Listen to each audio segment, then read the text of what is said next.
Y a-t-il aujourd'hui une cause commune à laquelle vous pensez? La science et la religion pourraient en bit s'allier pour servir? Eh bien, le premier problème avec ce que vous venez de dire, c'est que vous traitez la science comme si c'était une chose. Ce n'est pas une chose, c'est un processus. C'est un processus qui consiste à réfléchir à la façon dont le monde fonctionne et à comment réfuter des choses, à distinguer le non-sens des erreurs. Et cela est antithétique à la religion. Donc ce n'est pas comme si la Russie et les États-Unis s'unissaient maintenant pour faire je ne sais quoi. Il est vrai qu'il existe deux façons différentes d'aborder le monde. Je pense que la question que vous posez déforme ce qu'est la science. La science n'est pas une chose. C'est probablement la plus grande incompréhension de la science. Je viens ici à ces événements pour essayer de parler du processus scientifique, parce que je pense que c'est un processus important qui rend le monde meilleur. Sinon, je ne perdrai pas mon temps. Et le processus scientifique est tout simplement différent du processus religieux. Et le processus scientifique fonctionne. Il a changé le monde. L'entreprise scientifique consiste à rechercher activement les lacunes dans nos connaissances, à rechercher l'ignorance afin que nous puissions travailler à combler cette ignorance. Mais la religion nous enseigne à nous satisfaire de ne pas vraiment comprendre. Pour chacune de ces questions difficiles qui se présentent, la science dit, d'accord, retroussons nos manches et travaillons dessus. La religion dit, oh, Dieu l'a fait. Nous n'avons pas besoin de travailler dessus. Dieu l'a fait. C'est aussi simple que ça. Nous n'avons aucune force motrice qui nous pousse à essayer de comprendre. La religion étouffe l'impulsion de comprendre parce qu'elle fournit une explication facile, évidente et apparente. Bien que, comme nous le verrons plus tard dans la soirée, ce ne soit pas vraiment une explication et cela empêche de poursuivre le travail sur le problème. Maintenant, la science ne sait pas tout. C'est l'une des grandes qualités de la science que de savoir ce que nous ne savons pas. Et nous travaillons sur ce que nous ne savons pas. Nous essayons de réduire ce que nous ne savons pas. C'est un travail difficile. Nous ne nous dérobons pas en disant « Oh, eh bien, si on se heurte à un problème difficile, c'est que la magie l'a fait ou que Dieu l'a fait. » Non, nous ne disons pas ça. Nous disons « D'accord, c'est un problème à résoudre. » Il se peut qu'il ne soit pas résolu ce siècle-ci. Il sera peut-être résolu au siècle suivant ou à celui d'après. Mais nous ne nous contentons pas de baisser les bras et d'abandonner en disant « Oh, eh bien, ça doit être magique parce que nous ne le comprenons pas encore. » Je prendrai Darwin comme modèle pour l'ensemble de la science, car avant que Darwin n'arrive, toute la vie, la complexité de la vie, la beauté de la vie, l'élégance de la vie, l'apparente conception de la vie ressemblaient à de la magie. Et tout le monde pensait que c'était de la magie. Tout le monde pensait que Dieu l'avait fait. C'est tellement compliqué, c'est tellement élégant. Maintenant, ça, c'était vraiment le gros problème. C'était un problème bien plus important que celui de l'origine de la vie ou que celui de l'origine du cosmos. Darwin a résolu ce problème. Tous les scientifiques le savent maintenant. Darwin a résolu ce problème et ce faisant, il nous a offert une sorte de parabole. N'envisagez même pas d'abandonner. Parce que s'il y a jamais eu un moment où il aurait fallu abandonner, c'était bien dans le cas de la biologie. Parce que la biologie était vraiment un problème difficile, un problème ardu. Darwin l'a résolu. Maintenant, il nous reste un ou deux autres problèmes, comme l'origine de la vie, l'origine du cosmos, l'origine des lois de la physique. Il ne fait aucun doute qu'il y a ici des physiciens qui peuvent en citer d'autres. Darwin nous donne une leçon. Cela signifie « n'abandonnez pas ». Car si Darwin a pu résoudre ce problème vraiment difficile qui était la vie, alors nous avons toutes les raisons d'espérer que la science finira par résoudre les autres problèmes. Et même si ce n'est pas le cas, même si la science ne résout jamais tous les problèmes, cela ne justifie en rien de dire « Eh bien, c'est la magie qui l'a fait ». Il y a de nombreuses raisons de penser que les gens sont, à un certain niveau, programmés pour chercher des causes là où il n'y en a pas, pour chercher un dessein là où il n'y en a pas. Il existe donc des prédispositions naturelles auxquelles nous sommes programmés, et c'est justement ce que la science essaie de dépasser. Ces prédispositions naturelles à croire que les coïncidences sont significatives, à les vérifier, à vérifier son propre travail. En fait, la personne la plus facile à tromper, c'est soi-même. Et en tant que scientifique, écoutez, je ne sais pas combien d'articles j'ai vus que des gens étaient sur le point de publier en disant « j'ai découvert quelque chose de merveilleux », mais s'ils sont assez rigoureux, ils vérifient et se rendent compte que ce n'était autre et rien, que ce n'était qu'un accident. Donc je pense que ce n'est pas déraisonnable, c'est une tendance humaine naturelle. Donc là où la science est remplie de doutes, de scepticisme, de volonté d'apprendre, d'ouverture à la correction, la foi est exactement l'opposé. D'ailleurs, les scientifiques sont vraiment doués pour dire « bon, je ne sais pas ». Ils disent « je ne sais pas » tout le temps parce qu'ils ont peur qu'un spécialiste soit dans la salle, quelqu'un qui en sait bien plus sur le sujet dont on parle. Vous savez, il est presque impossible d'amener un scientifique à donner son avis sur autre chose que son domaine le plus restreint. Domaine de spécialisation. Remarquez que la science en paye le prix, car les fondamentalistes sont très doués pour utiliser la franchise de la science contre elle. Chaque fois que les scientifiques disent « je ne sais pas » sur Larry King Live, ils se précipitent. Un millier de fondamentalistes nous sortent l'argument du Dieu des lacunes. Et c'est exactement ce qu'est le dessin intelligent. C'est de la politique et de la religion déguisées en science. Il n'y a pas de faiseur de règles en science, il n'y a pas d'autorité.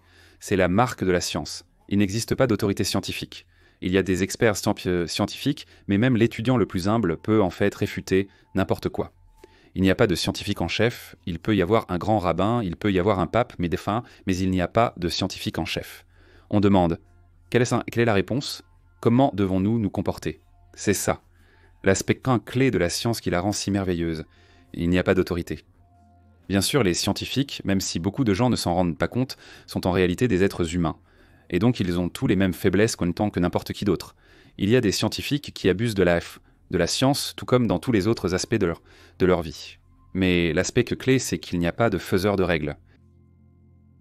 La liberté humaine a fini par émerger avec l'essor de la connaissance et, en fait, le questionnement ouvert, qui est ça la marque de la science.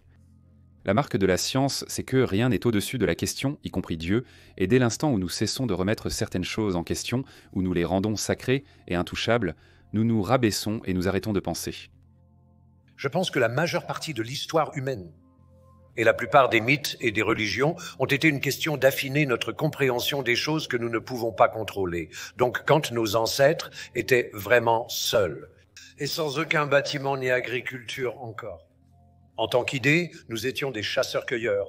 Comme on dit, les enfants regardèrent les mères et les pères, et ils disaient « Pourquoi qu'est-ce qui pousse les feuilles hors des arbres? C'est quelque chose qui est au-delà de notre contrôle. » Je sais que si je ramasse une pierre, la pierre est ramassée. Mais comment? Quelle est la force derrière la feuille qui sort d'un arbre? Ça arrive chaque année. Quel est ce feu qui sort d'une montagne? Qu'est-ce que cette eau qui tombe du ciel? Ce sont des choses sur lesquelles nous n'avons aucun contrôle. Et donc, il est très naturel que nos ancêtres leur aient donné une personnalité. C'est la première chose que nous faisons. C'est autant de l'art que de la littérature. C'est autant de la religion que de faire une histoire à partir de ses forces. Et donc, tu nommes un dieu de la montagne qui crache du feu, tu nommes un dieu des nuages et du tonnerre, et tu as un dieu de la nature, de la croissance et de la récolte, et un autre de la décadence, et tu crées des rituels autour de tout cela. Et puis, petit à petit, ça, tu commences à les comprendre. Et à chaque fois que tu en comprends un, le dieu disparaît. Chaque jour, nous remettons nos croyances en question. C'est comme ça que la science fonctionne. La plupart des gens pensent que la science fonctionne dans l'autre sens, mais en réalité ce que tu veux faire quand tu viens travailler chaque jour en tant que scientifique, c'est prouver que tous tes collègues ont tort. Nous devons remettre nos croyances en question chaque jour, c'est ça, la science. Il n'existe pas d'idéologie scientifique, et en fait la raison pour laquelle la science a progressé alors que la théologie ne l'a pas fait. La raison pour laquelle nous avons des caméras vidéo, des lumières, des médicaments, que nous améliorons nos vies, que nous pouvons nourrir plus de gens et vivre plus longtemps et en meilleure santé, c'est parce que la science évolue. La grande chose avec la science, c'est qu'il n'y a pas de vérité inébranlable. Nous obligeons notre façon de voir la réalité à dépendre des preuves de la réalité. Donc si vous ne remettez pas en question vos croyances, vous n'apprenez jamais. Vous ne vous remettez jamais en question. Et donc j'espère que chaque étudiant qui va à l'université à un moment de sa vie aura l'opportunité de voir quelque chose qui est au cœur de son être, quelque chose d'aussi central à son existence que, s'il le perd, il n'aura plus l'impression d'être humain, être prouvé faux. Parce que c'est la libération que la science offre, la prise de conscience que supposer la vérité, supposer la réponse avant de poser les questions ne mène nulle part, et c'est pourquoi la science a conduit à un monde moderne où, en fait, nous pouvons faire des progrès. La science est le seul jeu de langage auquel nous jouons où nous sommes vraiment clairs et rigoureux sur ce qui constitue une preuve, où il y a un processus d'évaluation par les pairs, où beaucoup de personnes intelligentes essaient de vous prouver que vous avez tort et où vous gagnez réellement des points en prouvant que vous avez tort vous-même. Ce n'est pas ce que font les religions. Les religions ne sont pas falsifiables de cette manière. La religion n'est vraiment pas simplement l'opium du peuple. Elle sape indéniablement l'intellect et la rationalité et ce faisant, nuit à la société dans son essence même. Si nous voulons comprendre notre situation dans le monde ainsi que ses possibilités plus profondes, nous devons le faire dans l'esprit de la science. Tout ce que nous avons, c'est la conversation humaine pour saisir ces possibilités. Nous pouvons soit avoir une conversation du 1er siècle dictée par le Nouveau Testament, soit une conversation du 7e siècle dictée par le Coran, soit une conversation du 21e siècle qui nous ouvre à toute la richesse du savoir humain. Le monde doit se réveiller de son long cauchemar de croyances religieuses. Et tout ce que nous, scientifiques, pouvons faire pour affaiblir l'emprise de la religion devrait être fait et pourrait en fait être notre plus grande contribution à la civilisation. Pour commencer par une expérience de pensée, imaginez que vous êtes un hominidé sur les plaines d'Afrique il y a 3,5 millions d'années. Vous êtes une toute petite Australopithèque afarensis, avec un petit cerveau. Vous vous appelez Lucie et vous entendez un bruissement dans l'herbe. Est-ce un prédateur dangereux ou simplement le vent? Si vous pensez que le bruissement dans l'herbe est un prédateur dangereux et qu'il s'avère que ce n'est que le vent, vous avez commis une erreur de type 1 dans la cognition, un faux positif, vous avez pensé que le vent était lié à quelque chose et ce n'était pas le cas. A était lié à B et ce n'était pas le cas, donc c'est un faux positif, mais c'est relativement inoffensif. Mais si vous pensez que le bruissement dans l'herbe n'est que le vent et qu'il s'avère que c'est un prédateur dangereux, vous devenez son déjeuner. Félicitations! Vous venez de recevoir un prix Darwin pour vous être retiré du bassin génétique avant de vous reproduire. Et nous sommes les descendants de ceux qui étaient les plus susceptibles de commettre des erreurs de type 1, des faux positifs, plutôt que des erreurs de type 2, des faux négatifs. C'est-à-dire, pourquoi ne pouvez-vous pas simplement rester dans l'herbe et collecter suffisamment de données pour obtenir la bonne réponse?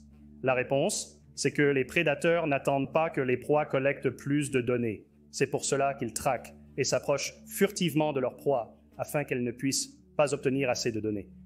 Ainsi, nous avons évolué avec la propension à prendre des décisions rapides et à commettre un type d'erreur plus fréquemment qu'un autre. Ce type d'erreur, ce faux positif, c'est la superstition, c'est la pensée magique, c'est supposer que A est relié à B, que c'est un vrai schéma alors que ce n'en est pas un et vous avez tort. C'est la base de la détection de faux schémas comme ceux de Dieu. Maintenant, quelle est la différence entre le vent et un prédateur dangereux? Le vent est une force inanimée. Un prédateur dangereux est un agent intentionnel et son intention est de me manger et ça ne peut pas être bon. Donc, ce que nous faisons aussi, en plus de trouver ces motifs significatifs, c'est d'y insuffler de l'intentionnalité. C'est-à-dire que c'est vivant, c'est réel, ça a une intention et son intention n'est pas bonne. Donc, je ferais mieux de supposer que c'est réel. Et c'est la base de l'animisme, du spiritisme, du polythéisme, du monothéisme et de la croyance aux anges, aux extraterrestres, aux démons, aux esprits, aux poltergeists et aux dieux. Les dieux sont des agents invisibles qui dirigent le monde, qui contrôlent les choses, qui créent ces motifs, qui sont ces motifs que nous utilisons pour expliquer les choses. Toutes les cultures partout dans le monde ont créé des croyances en Dieu. Avec ceux-ci qui sont des agents intentionnels, la civilisation humaine a commencé en attribuant une intention et une intelligence derrière les dieux, associés au soleil, à la lune, aux planètes, au vent, à la terre, aux océans. Selon une estimation, il y a eu plus de 1000 dieux différents tout au long de l'histoire humaine. Mars, dieu de la guerre, Poséidon, Thor et tous les autres. Et ce qui est vraiment important, c'est que vous êtes tous maintenant athées par rapport à ces dieux. La seule différence, c'est qu'il n'y en a qu'un sur lequel nous pouvons ne pas être d'accord. Mais 999, nous sommes tous d'accord, ont été rejetés. Et la raison pour laquelle ils ont été rejetés, c'était qu'ils ont été enterrés par l'avancée de notre compréhension physique. La science fonctionne, et le fait que la science fonctionne a enterré les dieux du vent, du soleil et de la lune. Les agriculteurs maintenant Comme je viens de le dire, quand il ne pleut pas, ils ne prient plus pour la pluie, ils vont voir un météorologue et c'est une bonne chose. Dans ce processus, la condition humaine s'est énormément améliorée et elle continuera de s'améliorer à mesure que la science continue d'enterrer le dernier Dieu restant. Le fait est que notre compréhension actuelle de la nature a changé, nous avons appris des choses, cela a changé et évolué depuis les affirmations faites par des paysans de l'âge du fer qui ne savaient même pas que la Terre tournait autour du Soleil, et donc il est naturel que la science soit incompatible avec ces affirmations fondées sur l'ignorance, et nous ne devrions pas vénérer ces affirmations anciennes comme sacrées. Elles sont ignorantes. Et l'autre chose importante concernant ce Dieu supplémentaire, c'est qu'il n'y a rien de spécial chez Jésus qui le distingue des autres dieux, ou de n'importe quel autre héros fictif d'ailleurs. Tout d'abord, il n'y a aucune preuve empirique qu'il était divin. Aucune, pas une seule dans ce sens. Il partage cela avec tous les autres dieux qui ont jamais été proposés. Les mythes associés à Jésus sont associés à tous les autres mythes et à la Bible. Le mythe du déluge, l'épopée de Gilgamesh, qui a été écrite bien avant la Bible, exactement la même chose. Le héros de la Bible a été invité à construire une arche et à mettre toutes les espèces 2 par 2 sur 7 niveaux. La même chose. Naissance virginale, rien de spécial à propos de Jésus. Eh bien, regardez tout cela. Ils sont tous censés être nés de vierges. Toute l'histoire, en fait, prenait Dionysos, le dieu grec du vin, par rapport à Jésus. C'est exactement la même chose. Ils sont tous les deux nés d'une mère vierge. Ils ont été engendrés par le roi du ciel. Ils sont revenus d'entre les morts. Ils ont transformé l'eau en vin. En fait, ils parlèrent de manger et de boire la chair et le sang du Créateur, qui était considéré comme un libérateur de l'humanité. Cette histoire a été racontée encore, et ce n'est qu'une des versions les plus récentes, rien de spécial. Et la résurrection n'a rien de spécial non plus. Le mythe de la résurrection existe depuis Osiris. Vous savez, Osiris était l'un des principaux dieux égyptiens, et à l'époque, seuls les rois d'Égypte étaient les ressuscités quand Osiris était ressuscité. Mais finalement, dans le Nouvel Empire, n'importe qui pouvait être ressuscité avec Osiris. J'allais dire avec Jésus, mais peu importe. S'il suivait les bons rituels religieux, c'est la même absurdité. Maintenant, le fait que ces croyances soient en train d'être détruites est lié au fait que la croyance dépend non seulement du temps, non seulement de l'histoire, et le fait est, franchement, que dans le monde occidental, du moins, le nombre de personnes ayant des affiliations religieuses diminue de façon monotone. Mais cela dépend de l'endroit où vous vivez. Si vous êtes né aux États-Unis, vous croyez probablement, si vous êtes religieux, à la Bible et à Jésus. Si vous êtes né en Inde et que vous êtes religieux, vous pourriez croire en Brahman, qui se manifeste à travers Ganesha. Si vous venez du monde islamique, vous pensez que le Coran est la parole parfaite de Dieu, et que Mohammed est le dernier prophète. C'est assez intéressant de voir que vos croyances dépendent de votre origine, mais ce qui est formidable, c'est que nous vivons dans un monde où l'information devient de plus en plus accessible, et grâce à cet accès mondial à l'information, on voit la religion reculer. Parce que les gens découvrent que les mythes et les mensonges qu'on leur a enseignés ne tiennent plus quand ils apprennent que d'autres personnes dans le monde croient à d'autres mythes et mensonges qui sont incompatibles avec les leurs. Et c'est pourquoi on voit la religion disparaître de plus en plus. Il reste encore beaucoup de questions ouvertes. Il y a beaucoup de choses que nous ignorons sur l'univers. Il y a bien plus de choses que nous ne savons pas que de choses que nous savons. C'est ça, la merveille de la science. C'est pourquoi je suis scientifique, mais il est intellectuellement paresseux de simplement arrêter de poser des questions, et d'arrêter de chercher des explications physiques, et de simplement dire que Dieu l'a fait. C'est de la paresse. Nous avons des preuves, la raison, la logique, la rationalité, et des méthodes empiriques de notre côté, tandis que nos adversaires n'ont que des espoirs, et des peurs vagues. Et ils plaident en faveur de l'émotion. Cela ne tient à son existence que par de simples lambeaux d'émotions et de spaghettis idéologiques, un peu comme ce type fourni par le monstre en spaghetti volant, l'un des nombreux dieux tout aussi irrationnels pour lesquels la science n'apporte aucun soutien. Mais je veux d'abord commencer par clarifier la nature du sujet, car il ne s'agit pas de « la science réfute Dieu », mais bien de « la science réfute Dieu ». Et c'est très important parce qu'on ne peut pas réfuter une notion qui est fondamentalement vague et irréfutable. Je ne pourrais pas. Il n'y a aucun moyen de réfuter l'idée que Dieu ne nous a pas tous créés il y a 15 secondes. Avec les souvenirs des commentaires amusants que nous avons entendus avant cela. Il n'y a aucun moyen de réfuter cela. Et c'est vraiment important de reconnaître que ce genre de notions infalsifiables sont infalsifiables, comme je le dis. Comme je le dis, mais nous pouvons nous demander, est-il rationnel de s'attendre à ce que cela soit probable ? Et ce soir, je veux souligner que 500 ans de science ont démontré que Dieu, cette notion vague, mais n'est pas probable, il est irrationnel de croire en Dieu. Maintenant, réfuter Dieu signifie réfuter plusieurs affirmations, toutes basées sur la foi et non sur des preuves. Premièrement, que Dieu est nécessaire. Deuxièmement, qu'il existe des preuves de Dieu. Et troisièmement, que cette croyance est rationnelle. Et le fait est que le progrès de la science a montré encore et encore que les réponses à ces trois questions sont non, non, non, non. Maintenant, mon propre domaine scientifique est la cosmologie, et c'est l'étude de l'origine et de l'évolution de l'univers dans son ensemble. Et c'est là que la science et la religion se confrontent, en quelque sorte.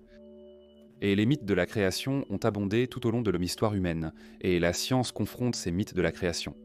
Je suis presque certain que nos adversaires vont d'abord soutenir qu'un aspect de la science qui appuie, peut-être la croyance en Dieu, est cette idée que l'univers semble être réglé de façon très précise pour permettre la vie. J'entends cela très souvent, et parce qu'il aurait été réglé de façon très précise pour que la vie puisse exister. C'est une méprise remarquable et, en fait, cosmique, car c'est le même genre de méprise qui a poussé les gens à croire en la création spéciale de la vie sur Terre avant Darwin. On avait l'impression que tout était conçu pour l'environnement dans lequel chaque être vivait, mais ce que Darwin nous a montré, c'est qu'une simple proposition, à savoir qu'il existe une variation génétique au sein d'une population combinée à la sélection naturelle, signifiait qu'il n'y avait pas besoin de manigance surnaturelle, qu'en fait toute la diversité de la vie sur Terre pouvait provenir d'une seule forme de vie grâce aux lois naturelles. Et il ne le savait pas, ce qu'il a montré, c'est que c'était plausible sur la base des preuves. Il ne connaissait pas l'acide désoxyribonucléique, il ne connaissait pas les détails de la réplication génétique, mais il a montré que c'était plausible. Et comme je vais le dire, c'est là où nous en sommes actuellement en ce qui concerne la compréhension de l'univers. Quant à l'athéisme... L'athéisme n'est pas une chose. C'est juste un manque de croyance en Dieu. C'est tout. Au final, je suis aussi un bigfootiste. Je suis un ovniste. Ce n'est pas un système de croyance. Il n'y a pas de principes établis. Voilà ce que les athées croient. C'est juste ce en quoi nous ne croyons pas. Nous ne croyons tout simplement pas en Dieu. Point final. C'est tout. Maintenant, parlons d'autre chose. Si tu ne crois pas en Dieu, mais que tu crois, disons, aux droits civiques, aux libertés civiles, aux droits de l'homme, aux droits des femmes, aux droits des homosexuels, aux droits des animaux, que tu crois que les gens devraient être traités de manière égale devant la loi, et ainsi de suite, tu es probablement un humaniste ou un humaniste laïque ou un humaniste des Lumières, mais cela n'a pas d'importance. Tu peux être chrétien et croire à toutes ces choses. Tu peux être athée et y croire aussi. Cela n'a pas d'importance. Donc, c'est un non-sens complet. Ce n'est pas un argument pour quoi que ce soit parce qu'il n'y a pas de vision du monde athée. Je pense qu'il est très peu probable qu'il y ait un Dieu. Nous ne pouvons pas prouver qu'il n'y a rien. Nous ne pouvons pas prouver une négation. Mais suivez simplement une expérience de pensée ici pendant une seconde. Au cours des, disons, 10 000 dernières années, les humains ont créé environ 10 000 religions différentes et environ 1000 dieux différents. Quelle est la probabilité que Yahvé soit le seul vrai Dieu et qu'Amon-Ré, Aphrodite, Apollon, Baal, Brahma, Ganesha, Isis, Mitra, Osiris, Shiva, Thor, Vishnu, Wotan, Zeus et les 986 autres dieux soient tous de faux dieux? Donc, comme moi, vous êtes tous athées. Certains d'entre nous vont juste un Dieu plus loin. La science a-t-elle enterré Dieu, suggère-t-elle qu'il n'y a qu'un seul Dieu? Il y a beaucoup de dieux et la science les a tous enterrés. Une image d'un amas de galaxies. Je parle de la poésie de tout ça, de l'aspect spirituel, l'inspiration que tu ressens en regardant une image d'un amas de galaxies situé à 5 milliards d'années-lumière de nous, où chaque point sur cette image est une galaxie. La lumière de ces étoiles est partie de là-bas avant même que notre Soleil et la Terre ne se forment, ce qui veut dire qu'aujourd'hui, beaucoup des étoiles sur cette image n'existent plus. Et s'il y avait des civilisations autour de ces étoiles, chacune de ces galaxies contient 100 milliards d'étoiles. Toute civilisation qui existait autour de ces étoiles n'existe peut-être plus aujourd'hui. Cela ouvre simplement votre esprit à l'émerveillement. Et donc je ressens vraiment très fortement que, même si la science en tant que telle ne fournit peut-être pas une consolation directe, elle peut et elle doit offrir une forme de spiritualité, non seulement de l'émerveillement, mais aussi une consolation. Nous racontons des contes de fées à nos enfants pour les consoler. Nous les leur racontons pour rendre leur vie amusante. Nous parlons du Père Noël, du lapin de Pâques, mais ensuite nous décidons que vous savez quoi ? Il vaut mieux pour eux de savoir comment le monde fonctionne, vraiment. Et c'est peut-être un peu moins réconfortant, mais en fait, savoir qu'ils ont le contrôle de leur vie. En réalité, c'est valorisant, et beaucoup d'entre nous, si vous êtes un bon parent, vous voulez apprendre à vos enfants à devenir autonomes. Et pourtant, dans la religion, on parle souvent du troupeau, des enfants. Cela vous traite effectivement comme un enfant. Cela dit qu'il vaut mieux croire à une fable qu'à la réalité. Et souvent, quand je termine une conférence sur la cosmologie, je souligne que les deux choses que la cosmologie moderne nous a apprises sont: premièrement, vous êtes bien plus insignifiant que vous ne l'auriez jamais cru. Et deuxièmement, que l'avenir est souvent misérable. Mais cela devrait vous rendre heureux. Pas triste, car nous avons tellement de chance d'être en vie aujourd'hui et dotés d'une conscience. Ou pour quelque raison fortuite, sur une étoile quelconque, dans une galaxie quelconque au milieu de nulle part, nous avons pu développer une conscience, vivre sur une planète relativement paisible. Donc je pense en fait que la science peut offrir une véritable consolation en disant « Regardez, une fois que vous acceptez la réalité, c'est libérateur. » Si vous invoquez l'hypothèse de Dieu, le Créateur a fait tout cela, tout être capable de concevoir des particules, des atomes, des molécules, de l'acide désoxyribonucléique des chaînes de protéines, des cellules, des organismes, des planètes, des étoiles et des univers, ne peut pas être simple. Un tel être devrait être aussi complexe, voire plus complexe que ses créations. Ainsi, selon tous les arguments théistes en faveur de l'existence de Dieu, il doit y avoir un Dieu du Dieu qui a créé le Dieu chrétien. Et si vous continuez à avancer cet argument, alors il doit y avoir un Dieu du Dieu qui a créé le Dieu chrétien, et ainsi de suite à l'infini. Maintenant, vous ne pouvez pas simplement dire, eh bien, il faut bien arrêter la chaîne causale quelque part, et moi, je l'arrête à mon Dieu.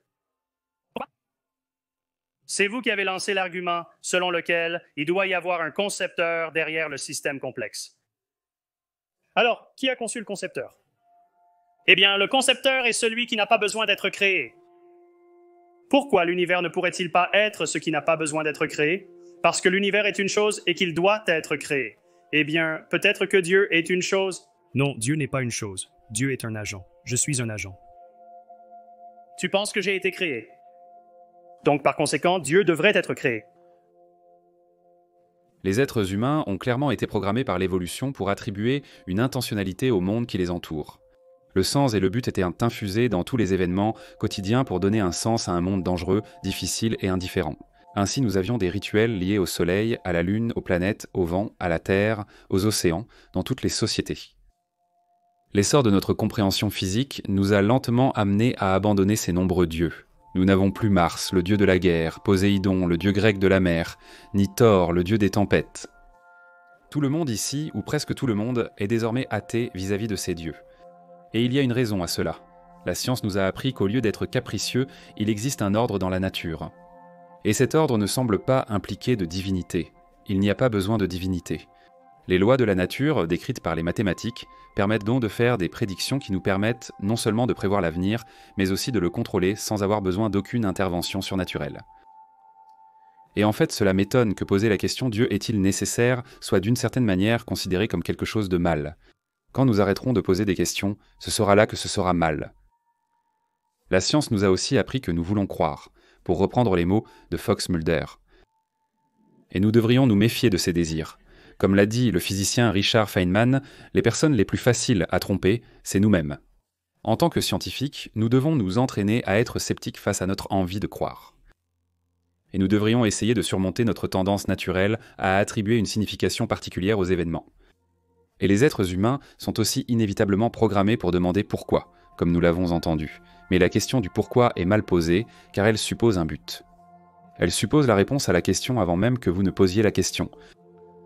Et s'il n'y a pas de but, faut-il forcément qu'il y ait un but?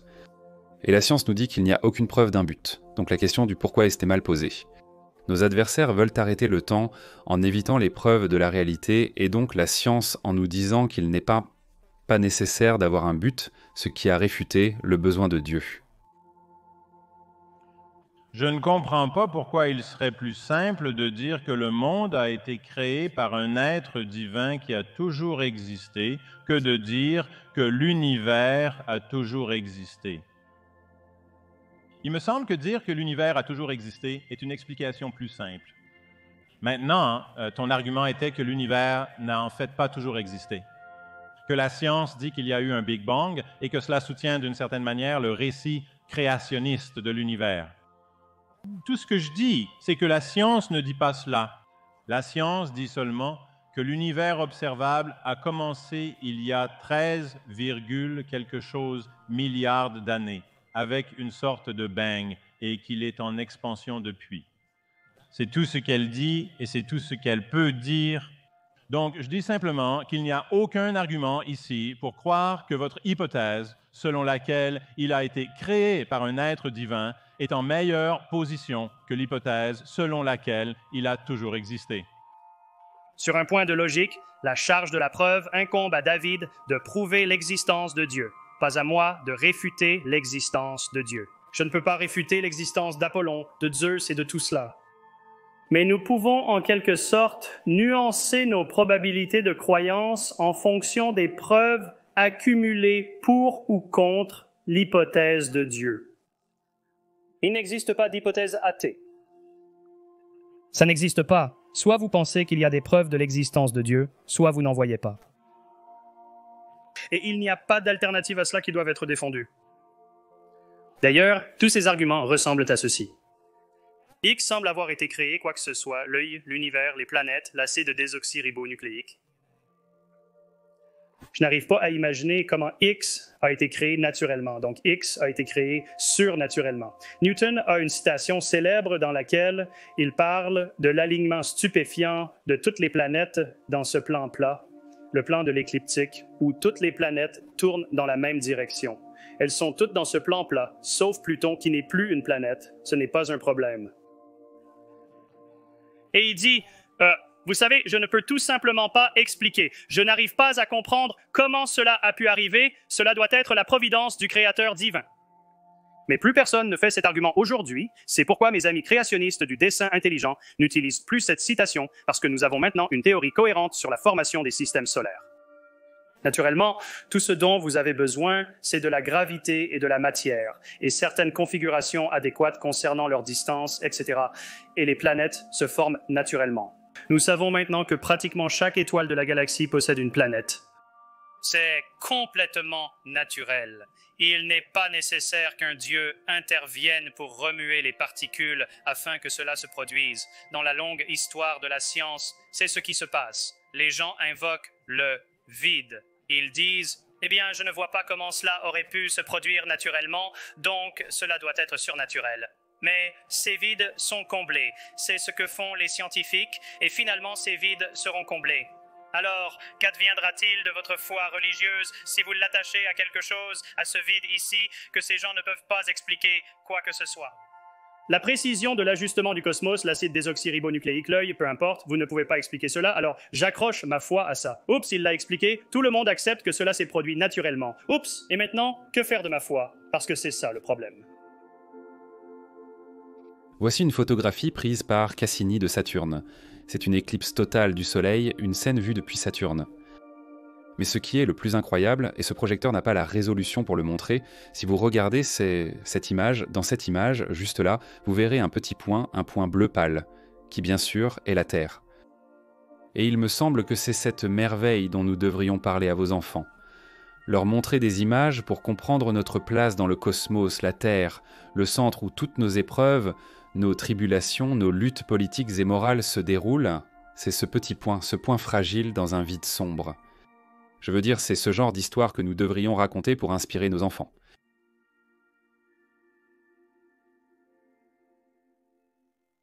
Ne trouvez-vous pas que le naturalisme est une sorte de biais, un angle sous lequel vous abordez les choses et que vous n'autorisez rien d'autre dans ce domaine, mais que vous êtes tellement fermé dès le départ que rien, jamais, jamais ne correspond aux preuves là-bas? il ne serait pas difficile pour moi d'être convaincu d'abandonner le naturalisme. C'est une question de savoir quel est le modèle qui correspond le mieux aux données. Encore une fois, là, ce n'est pas une supposition. Certaines personnes essaient parfois de dire que la science ou les naturalistes partent d'une supposition de naturalisme, donc ils ne considèrent tout simplement pas les alternatives. Je suis tout à fait prêt à considérer des alternatives.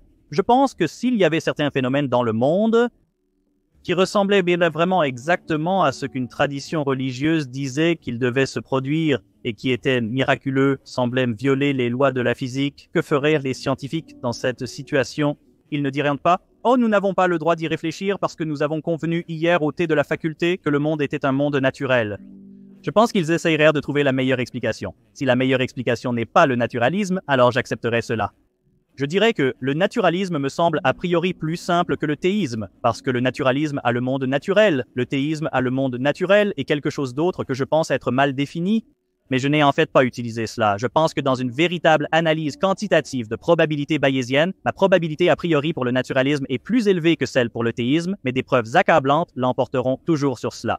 Je ne pense tout simplement pas que ce soit le cas. Si le théisme était vraiment vrai, il n'y aurait aucune raison pour que Dieu soit difficile à trouver. Il devrait être parfaitement évident, alors que dans le naturalisme, on pourrait s'attendre à ce que les gens croient en Dieu, mais que les preuves soient rares. Dans le cadre du théisme, on s'attendrait à ce que les croyances religieuses soient universelles. Il n'y a aucune raison pour que Dieu donne des messages spéciaux à telle ou telle tribu primitive il y a des milliers d'années. Pourquoi ne pas les donner à tout le monde ? Alors que dans le cadre du naturalisme, on s'attendrait à ce que différentes croyances religieuses incompatibles entre elles se développent selon des conditions locales différentes. Dans le théisme, on s'attendrait à ce que les doctrines religieuses perduraient longtemps de manière stable. Dans le naturalisme, on s'attendrait à ce qu'elles s'adaptent aux conditions sociales. Dans le théisme, on s'attendrait à ce que les enseignements moraux de la religion soient transcendants et progressistes. Le sexisme est mauvais. L'esclavage est mauvais. Dans le naturalisme, on s'attendrait à ce qu'il reflète, encore une fois, les mœurs locales. Parfois de bonnes règles, parfois moins bonnes. On s'attendrait à ce que les textes sacrés dans le cadre du théisme nous donnent des informations intéressantes. Qu'ils nous parlent de la théorie des germes des maladies, qu'ils nous disent de nous laver les mains. Avant de dîner, dans le cadre du naturalisme, on s'attendrait à ce que le texte sacré soit un mélange. Quelques très bons passages, quelques passages poétiques, et quelques passages ennuyeux et des passages mythologiques. Selon le théisme, on s'attendrait à ce que les formes biologiques soient conçues. Selon le naturalisme, elles découleraient des méandres de l'histoire évolutive. Selon le théisme, les esprits devraient être indépendants des corps. Selon le naturalisme, votre personnalité devrait changer si vous êtes blessé, fatigué ou si vous n'avez pas encore bu votre tasse de café. Selon le théisme, on pourrait s'attendre à ce que l'on puisse expliquer le problème du mal. Dieu veut que nous ayons le libre arbitre, mais il ne devrait pas y avoir de souffrance aléatoire. Dans l'univers, la vie devrait être essentiellement juste à la fin de la journée. Dans le théisme, on s'attend fondamentalement à ce que l'univers soit ainsi. D'être parfait. Sous le naturalisme, cela devrait être plutôt chaotique. C'est une preuve empirique très forte. C'est absolument vrai. Il est absolument vrai que la science dans le monde occidental doit son existence à l'Église. Historiquement, c'est très important. C'est un fait d'historique que, tout d'abord, l'Église était le seul siège du pouvoir et de l'argent, et donc de l'éducation. Depuis l'époque médiévale, voire même avant, si vous vouliez étudier la science, il fallait aller à l'université, qui devait être soutenue par l'Église, car c'était le seul siège du pouvoir et de l'argent. Donc, le fait qu'il y ait ce lien précoce entre les origines de la science et la religion est historiquement intéressant. Mais cela ne dit rien sur la science elle-même. De plus, la chose merveilleuse avec les enfants, c'est qu'ils grandissent. Donc l'Église est la mère de la science, mais la grande chose avec les enfants, c'est qu'ils grandissent. Et ce qui est encore mieux pour certains enfants, c'est qu'ils quittent l'école à la maison. Les parents ici qui sont dans cette situation, les parents ici qui ne sont pas dans cette situation, déploreront le fait que certains enfants ne quittent pas la maison. Mais la science est née dans la seule forme d'éducation qui existait, mais elle a évolué. Et ensuite, les questions que la science posait ont évolué.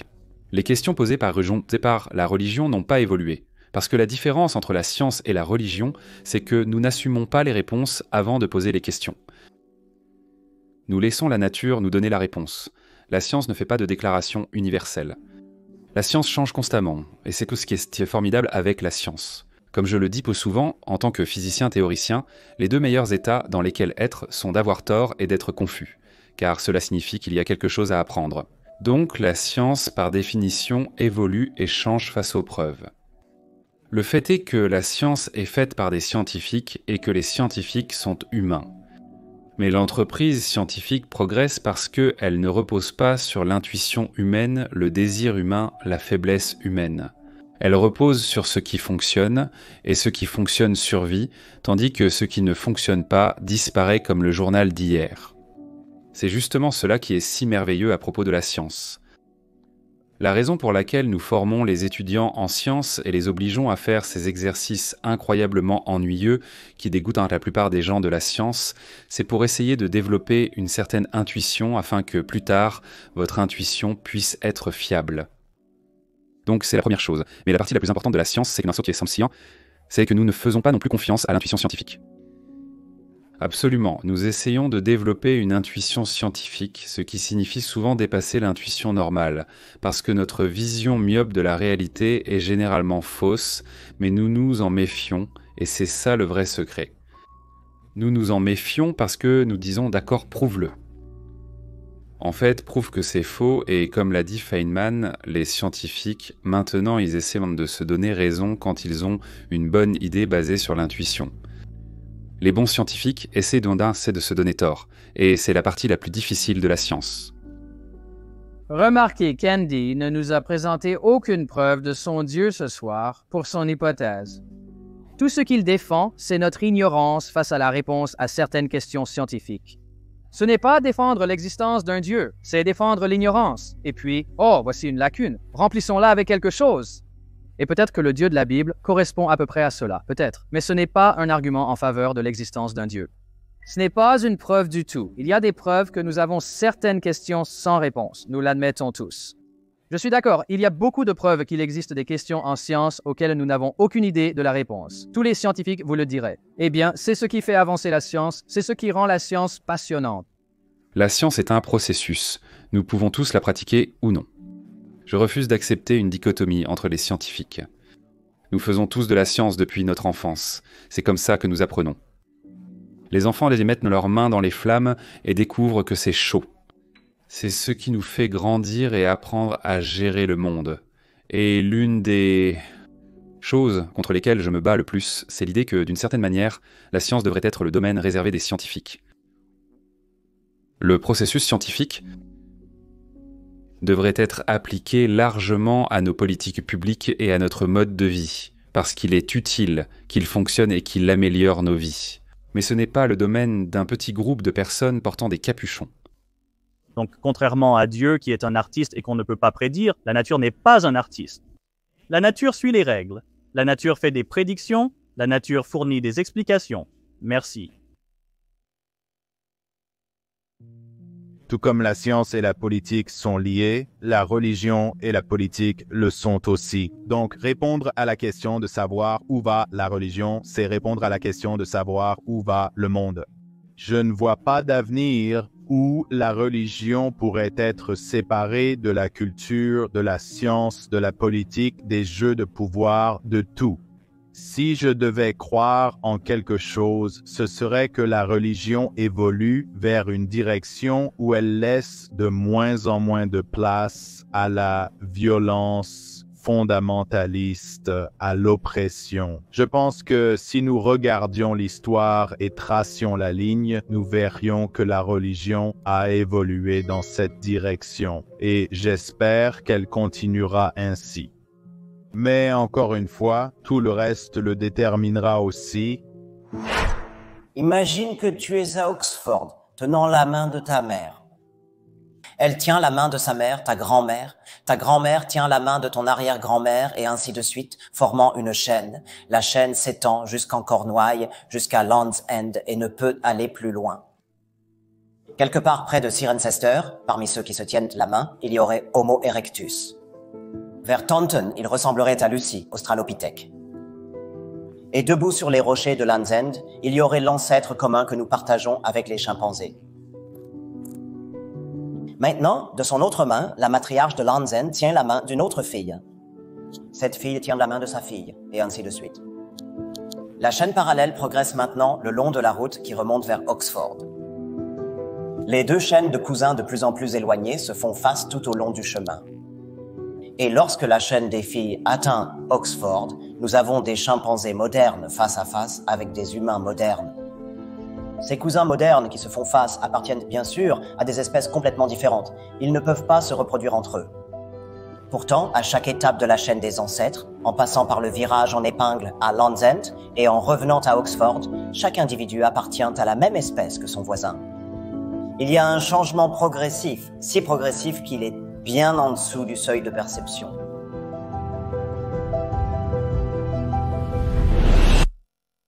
Une autre façon d'essayer de comprendre le concept de l'évolution sur une échelle de temps immense est d'imaginer une photo de vous, prise chaque jour tout au long de votre vie, depuis le jour de votre naissance jusqu'à ce matin même où vous vous êtes réveillé.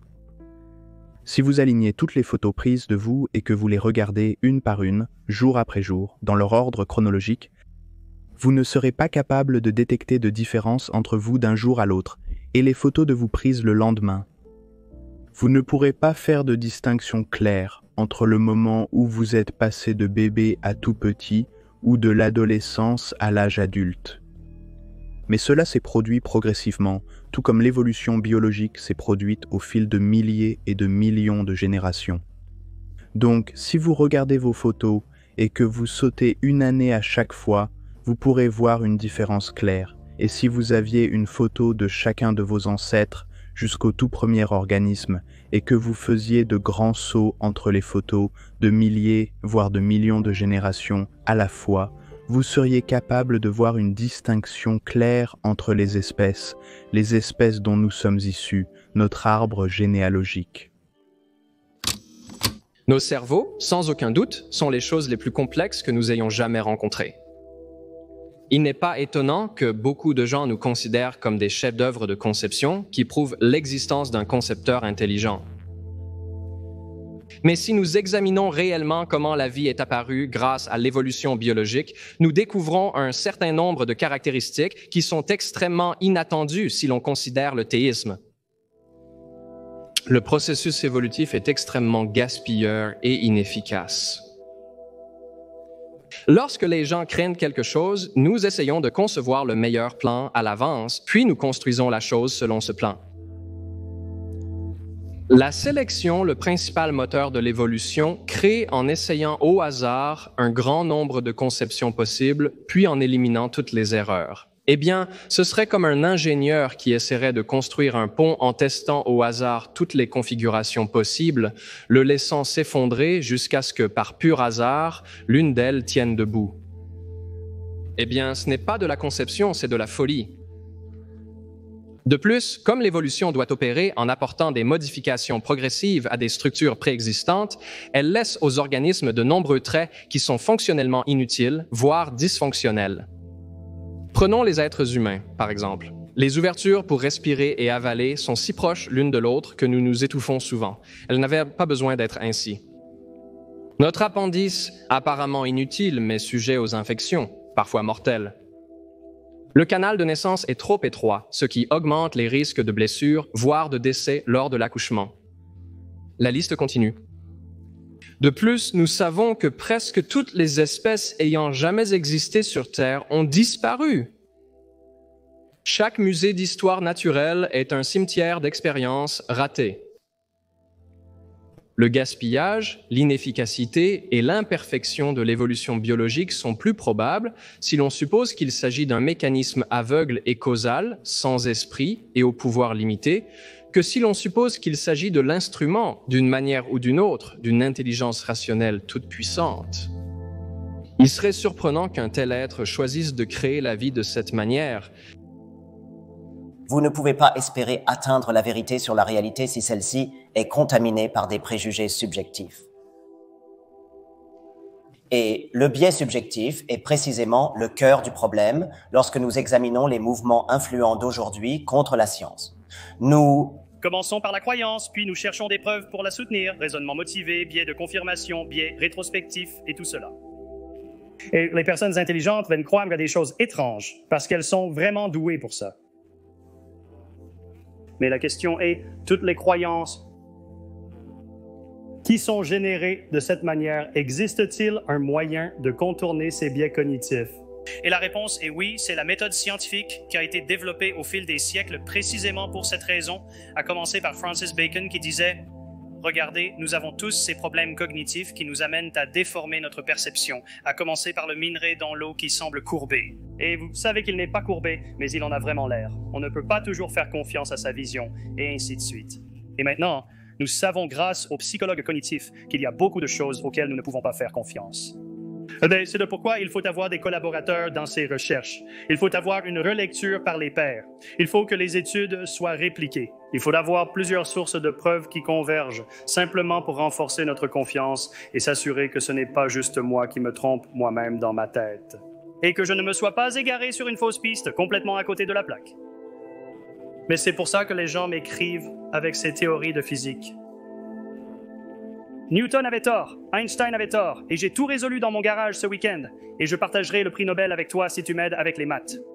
Tu ne t'adresses pas à la bonne personne. Je ne fais pas les maths. Tu sais, il faut aller voir le professeur de physique du lycée du coin et lui parler. Je veux dire, il faut sortir et voir ce que font les autres. C'est une communauté sociale. Voilà, la science est très sociale, et c'est ce qui nous aide à sortir de ce problème de simplement générer des croyances au hasard, puis de chercher des preuves pour les soutenir. Ces croyances sont des affirmations sur la façon dont le monde fonctionne. Tout le monde essaie de comprendre la situation dans laquelle nous sommes. Essayer d'adapter notre comportement pour traverser cette situation d'une manière compatible avec le bonheur. Et la religion est une stratégie pour y parvenir. Il se trouve simplement que c'est une stratégie qui repose dans une large mesure sur des mensonges et l'auto-tromperie. Et donc, je soutiens que c'est le mauvais outil pour cette tâche. Ensuite, il y a l'accusation d'arrogance, celle de prétendre tout savoir.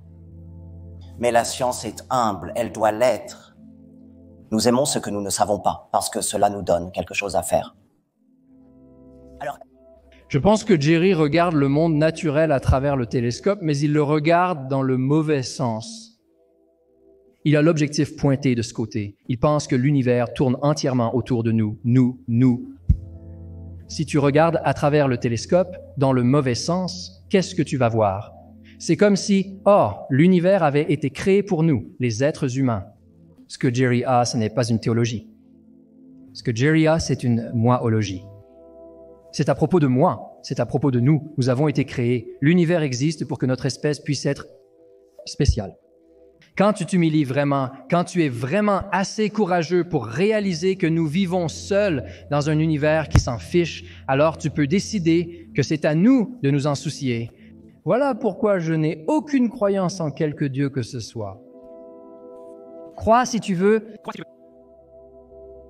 Aie foi en Jésus-Christ si tu en as besoin, mais ne te rends pas vulnérable à la raison et aux preuves. N'exige pas que ta croyance soit raisonnable. On te menacera de perdre ta foi. Il se peut bien que tu perdes ta foi. Ceux qui ont perdu leur foi en Dieu sont généralement ceux qui ont ressenti le besoin de bonnes raisons, de preuves, d'arguments. Il vaudrait mieux que tu prennes comme devise « Credo quia absurdum ». Je crois parce que c'est absurde. La science et la spiritualité sont complémentaires, non conflictuelles, additives, non soustractives. Tout ce qui suscite un sentiment d'émerveillement peut être une source de spiritualité. La science le fait à merveille. Je suis profondément ému, par exemple, lorsque j'observe à travers mon télescope de 20 cm dans mon jardin la petite tache floue de lumière qu'est la galaxie d'Andromède. Ce n'est pas seulement parce que c'est magnifique, même si ça l'est, mais parce que je comprends que les photons de lumière qui atteignent ma rétine ont quitté Andromède il y a 2 900 000 ans, à l'époque où nos ancêtres étaient de petits hominidés au cerveau minuscule parcourant les plaines d'Afrique. Donc, ce que la science nous dit, c'est que nous ne sommes qu'une parmi des centaines de millions d'espèces qui ont évolué au cours de 3,5 milliards d'années sur une minuscule planète parmi tant d'autres, en orbite autour d'une étoile ordinaire, elle-même l'un des milliards d'autres systèmes solaires dans une galaxie ordinaire qui contient des centaines de milliards d'étoiles, elle-même située dans un amas de galaxies pas si différent des millions d'autres amas de galaxies tourbillonnant les uns loin des autres dans une bulle cosmique en expansion accélérée qui est très probablement seulement l'une parmi un nombre quasi infini d'univers-bulles. Ici réside le côté spirituel de la science, la scientualité, si vous me permettez ce néologisme un peu maladroit, mais qui rappelle la sensualité de la découverte. Si la religion et la spiritualité sont censées susciter l'émerveillement et l'humilité face au Créateur, qu'est-ce qui pourrait être plus impressionnant et plus humble que l'immensité de l'espace révélée par Hubble et les cosmologistes et la profondeur du temps découverte par Darwin et les évolutionnistes? Darwin est important parce que l'évolution est importante. Et l'évolution est importante parce que la science est importante. Et la science est importante parce qu'elle est l'histoire prééminente de notre époque, une saga épique sur qui nous sommes, d'où nous venons et où nous allons.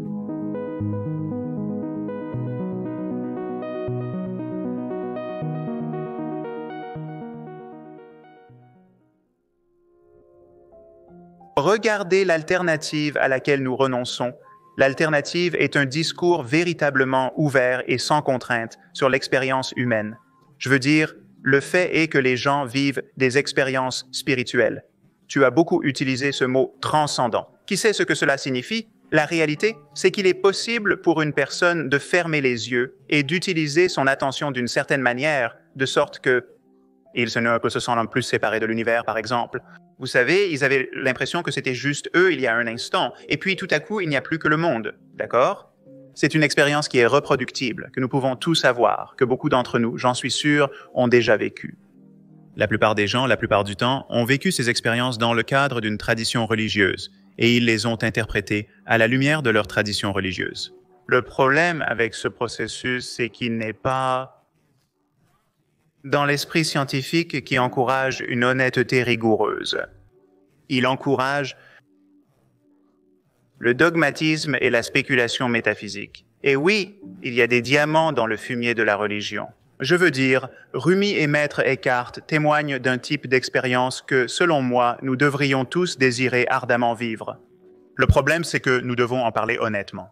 Et je pense que la première chose que l'on peut remarquer à ce sujet, c'est que si un chrétien vit une expérience glorieuse de transcendance de soi et qu'un bouddhiste vit une expérience glorieuse de transcendance de soi, une chose est certaine. La meilleure interprétation de ces données ne peut pas être que Jésus est le Fils de Dieu envoyé sur terre pour racheter nos péchés.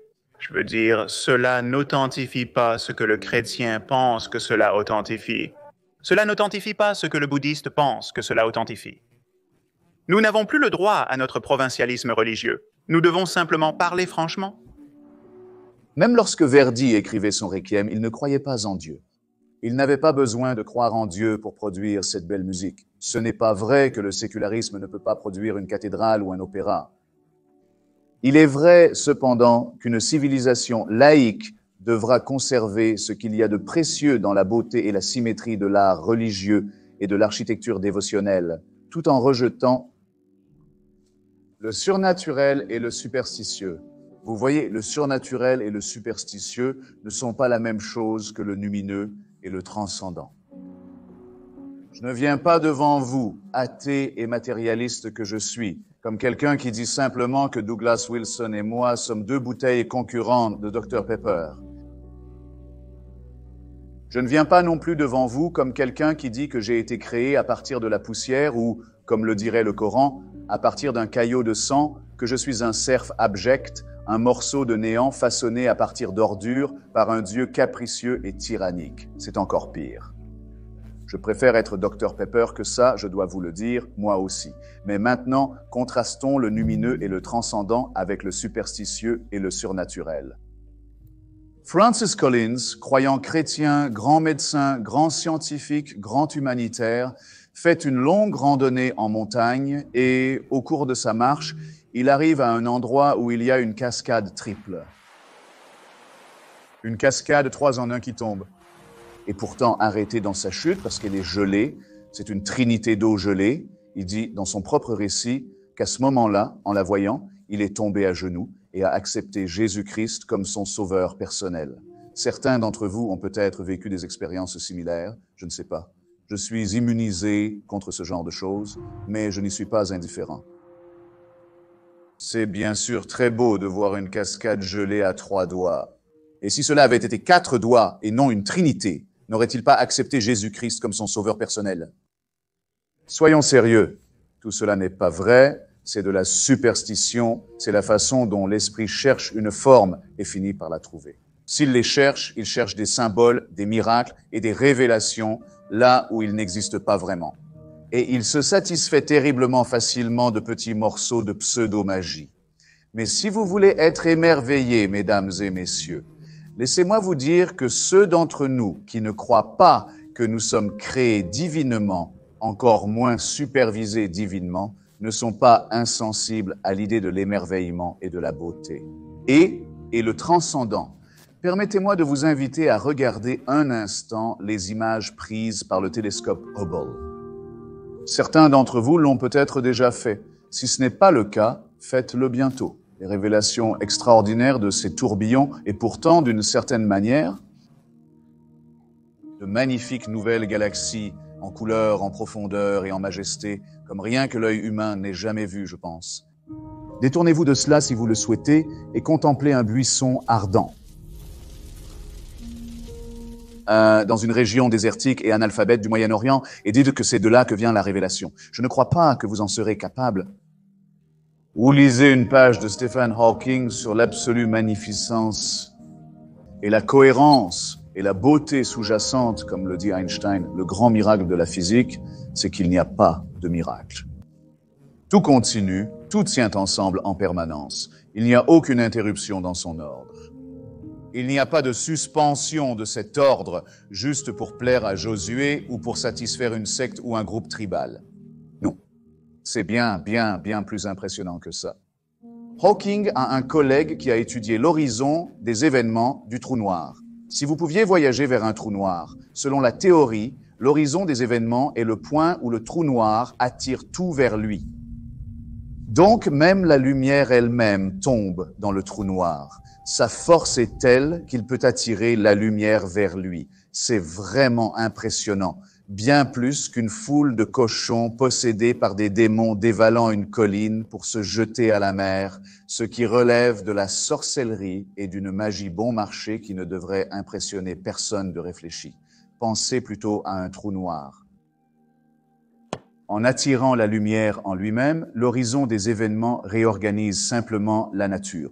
De sorte que si vous pouviez atteindre ce bord, le bord de cet horizon des événements, et y entrer, vous pourriez en théorie voir le passé et le futur s'étendre devant et derrière vous. Vous verriez le temps, sauf que vous n'auriez bien sûr pas le temps de le faire si vous n'étiez qu'un simple primate, comme nous le sommes. Mais Stephen Hawking a un collègue qui dit que s'il savait qu'il était en train de mourir d'une maladie incurable, c'est ainsi qu'il voudrait partir en franchissant le bord de l'horizon des événements. Ce serait majestueux. Ce serait de la magnificence. Ce serait impressionnant. Ce serait apocalyptique. Donc c'est dans le monde naturel, c'est dans le monde de la science, de l'innovation, de la découverte et du doute. Nous n'aurions rien découvert de tout cela si nous avions suivi le récit religieux pour acquis dès le départ. Nous aurions dit que nous en savons déjà assez. Nous savons. Dieu a fait cela. Dieu le veut ainsi. Quel est le besoin d'enquête? Nous avons déjà toutes les informations dont nous avons besoin. La grande différence entre ce côté de la maison, le mien et l'autre, c'est celle-ci. Je suis absolument certain de ne pas savoir, mais qu'il pourrait être possible de le découvrir, et que le doute, le scepticisme, l'innovation et la recherche sont les seuls moyens par lesquels la merveille, la beauté, l'émerveillement et la symétrie seront découverts. Et au-delà de ces sommets que nous pouvons déjà voir, de nouveaux sommets encore plus merveilleux apparaîtront. Alors que du côté de la maison de Wilson, on dit que nous avons déjà la certitude. Nous savons que Dieu nous a créés et nous prétendons même connaître sa pensée et ce qu'il attend de nous. Et je vous invite simplement à ouvrir votre esprit à la possibilité que le scepticisme, la recherche et le doute valent mieux que tout ce qui se prétend être la foi. Car tout ce qui se prétend être la foi se prétend être la certitude. Et pour la certitude, je pense qu'il n'y a pas de place dans un institut de réflexion intellectuelle et d'enseignement supérieur. Je vous suis très reconnaissant à tous de m'avoir donné l'occasion de le dire. Une seule espèce sait de quoi elle est faite, des atomes appartenant à une liste connue d'éléments, et elle sait de quoi sont faits les atomes, des quarks up, des quarks down et des électrons. Une seule espèce sait comment découvrir de telles choses, la méthode scientifique qui appartient à toute l'humanité. Les âmes sensibles trouvent qu'il s'agit d'une conclusion sombre et froide. Nous sommes des machines faites d'atomes, vivant de façon finie sur un rocher, tournant autour d'une étoile ordinaire, suspendue dans le vide, en banlieue d'une galaxie, une galaxie parmi des milliards. Mais l'univers ne nous doit aucun réconfort, et il y a une noblesse farouche à se lever pour affronter la vérité. Je ne peux pas imaginer de meilleure façon de profiter de notre passage éphémère dans la réalité que de travailler à la comprendre. La science est la poésie de la réalité, le sommet de l'accomplissement humain, le joyau de la couronne de notre espèce.